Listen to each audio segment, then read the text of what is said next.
ரப்சாக்கே சொல்றதை பார்க்கிறோம், கர்த்தரை நம்பாத. ஆமா, கர்த்தரை நம்பாத. உன் சூழ்நிலையை பார்த்துட்டியா?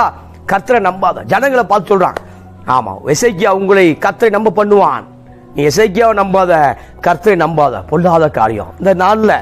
ஆமா, ஃபைனல் எங்க போனோம்? கோயிலுக்கு போனோம். ஃபைனல் எங்க போனோம்? சர்ச்சுக்கு போனோம். ஃபைனல் எங்க போனோம்? சாமியை தேடி போனோம். ஆனால் அவன் சொல்றான், நீ சாமியை தேடி போகாத, சூழ்நிலை வேற மாதிரி இருக்கு. இல்லை இல்லை இல்லை, ஆமா, கர்த்தரை தேடி வரும் பொழுது, ஆமா, கர்த்தர் மேல் உன் பாரத்தை வைத்து விடு. ஆமா, கர்த்தர் மேல் பாரத்தை வைத்து விடு. ஆமா, வேற எங்கேயும் பாரத்தை வச்சிடாத, அவர் மேல பாரத்தை வச்சிட, அவர் தாங்கிடுவார். சிலுவையை தாங்கினவர் உன்னுடைய பாரத்தையும் தாங்க அவர் ஆயத்தம் உள்ளவராக இருக்கிறார். பைசலால் சிலுவையில பல குற்றச்சாட்டுகளை தாங்கினவர், நமக்காக அடிக்கப்பட்டவர், காயங்கள் ஏற்படுத்தப்பட்டவர். ஆமா, தேவனுடைய குமாரன் என்னப்பட்டவர். அவர் நமக்காக மனுஷகுமாரனாய் வந்தார். வானத்தையும் உண்டாக்கினவர், இறைமகனாய் இயேசு. அப்ப எல்லாவற்றையும் விட்டு நமக்காக வந்தவர். ஆமா, எல்லாவற்றையும் நமக்காக விட்டு வந்துட்டார்.